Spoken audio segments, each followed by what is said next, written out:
আসসালামু আলাইকুম প্রিয় দর্শক। হঠাৎ এক চাঞ্চল্যকর খবরে দেশের রাজনৈতিক অঙ্গনে তোলপাড় চলছে। দেশের আলোচিত রাজনৈতিক দল জাতীয় নাগরিক পার্টি এনসিপির কয়েকজন শীর্ষ নেতা হঠাৎ করেই অত্যন্ত গোপনে উড়ে গেছেন কক্সবাজারের দিকে। কিন্তু তাদের এই সফরের উদ্দেশ্য কি? রাজনৈতিক মহলে কি কোনো বড় রদবদল ঘটতে যাচ্ছে? কক্সবাজারে এনসিপির শীর্ষ নেতাদের গোপন সফরটি আসলে কেন, কি হয়েছিল? মঙ্গলবার বেলা 11:30টায় বাংলাদেশ বিমানের একটি ফ্লাইটে কক্সবাজার বিমানবন্দরে নামেন এনসিপির 4 হেভিওয়েট নেতা তাসনিম জারা, হাসনাত আবদুল্লাহ, সাজিস আলম এবং নাসির উদ্দিন পাটোয়ারি। স্বাভাবিকভাবেই বিমানবন্দরের কর্মকর্তা কর্মচারীদের চোখে তাদের উপস্থিতি ধরা পড়ে, কিন্তু এরপরই শুরু হয় আসল রহস্যের খেলা। তারা কোনো আগাম ঘোষণা বা রুম বুকিং ছাড়াই সরাসরি চলে যান ইনানীর বিলাসবহুল 5 তারা হোটেল সিপাল রিসোর্ট অ্যান্ড স্পাতে। হোটেলের এক কর্মকর্তা গণমাধ্যমকে জানিয়েছেন, দুপুর 12টার পর অত্যন্ত গোপনে তারা হোটেলে প্রবেশ করেন। কিন্তু তাদের এই আকস্মিক ভ্রমণের কারণ কি?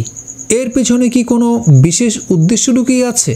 এরই মধ্যে আরও একটি প্রশ্ন রাজনৈতিক বিশ্লেষকদের কপালে চিন্তার ভাঁজ ফেলেছে। আজ জুলাই গণ অভ্যুত্থান দিবস।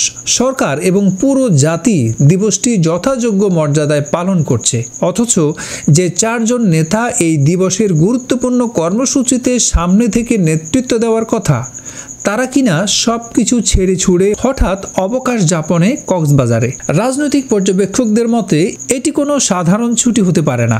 এই গুরুত্বপূর্ণ দিনে জাতীয় নাগরিক পার্টির মতো একটি দলের শীর্ষ নেতৃত্বের অনুপস্থিতি কি কোনো বিশেষ ইঙ্গিত বহন করে, নাকি এর আড়ালে লুকিয়ে আছে অন্য কোনো বড় রাজনৈতিক চাল?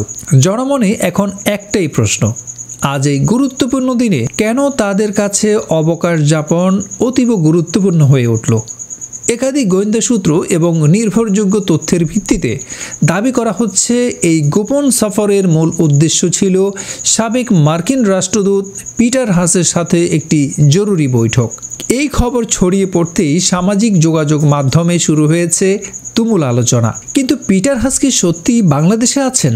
বিমানবন্দর কর্তৃপক্ষের সূত্র অনুযায়ী পিটার হাস 10 এপ্রিল বাংলাদেশ ছেড়েছেন এবং এরপর তার বাংলাদেশে ফেরার আর কোনো তথ্য তাদের কাছে নেই। তাহলে কি এই বৈঠকটি শুধুই গুজব, নাকি পিটার হাসের মতো দেখতে অন্য কোনো গুরুত্বপূর্ণ ব্যক্তির সাথে তারা দেখা করেছেন? এদিকে বিমানবন্দরের আরেকটি সূত্র বলছে, বিকেল 3:30টায় এনসিপির এই 4 নেতা কক্সবাজার ছেড়ে চলে গেছেন। তাহলে এই স্বল্প সময়ের মধ্যে কি কোনো গুরুত্বপূর্ণ বৈঠক সম্পন্ন হয়ে গেল? এই পুরো বিষয়টিকে আরও জটিল করে তুলেছে দলের নেতা নাসির উদ্দিন পাটোয়ারির একটি মন্তব্য। তিনি এই ঘটনাগুলোকে সম্পূর্ণ গুজব বলে উড়িয়ে দিয়েছেন। তার ভাষ্যমতে কারোর সাথে দেখা করতে না, বরং তারা পদযাত্রার ক্লান্তি দূর করতে এমনিতে কক্সবাজারে ঘুরতে এসেছিলেন। নাসির উদ্দিন পাটোয়ারি জানিয়েছেন, হোটেলে চেক ইন করার পর এই ধরনের গুজবের খবর তারা পেয়েছেন। দর্শক, তাহলে আসল সত্যটা কি? এটি কি নিছকই একটি ছুটি কাটানোর ভ্রমণ, নাকি এর পেছনে লুকিয়ে আছে কোনো গভীর রাজনৈতিক ষড়যন্ত্র? এই রহস্যের জট কবে খুলবে তা জানতে হলে আমাদের আরও অপেক্ষা করতে হবে। আপাতত এ পর্যন্তই। সাথে থাকার জন্য ধন্যবাদ।